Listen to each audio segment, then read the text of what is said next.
We come this morning to the book of Esther, and here are chapter 4, verses 14 through 16. For if you remain silent at this time, relief and deliverance will arise for the Jews from another place, and you and your father's house will perish. And who knows whether you have not attained royalty for such a time as this? Then Esther told them to reply to Mordecai, Go, assemble all the Jews who are found in Susa, and fast for me. Do not eat or drink for 3 days, night or day. I and my maidens also will fast in the same way. And thus I will go in to the king, which is not according to the law. And if I perish, I perish. The book of Esther doesn't mention the name of God at all. There's no mention of prayer either. There's just not a lot of spiritual things happening in this book, except for the few verses that we just read. For these reasons, some early Christians rejected this book as belonging in the collection of the Scriptures. They saw it as a good story, maybe historically accurate, but not worthy of being part of God's Word. I'm convinced that the story is historically accurate. These are things that really took place. And I also believe that the absence of the mention of God or prayer is an effective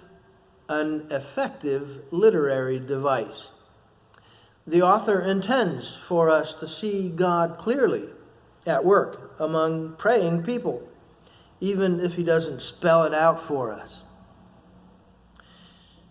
You don't have to have God pointed out to you or proved to you. You can see him well enough in his handiwork if you will just look.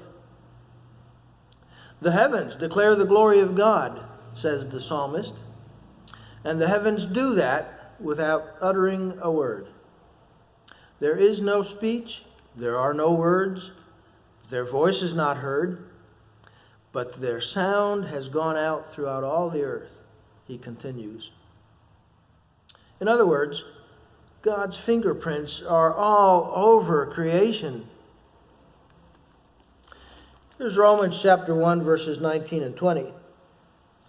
That which is known about God is evident within them, for God made it evident to them.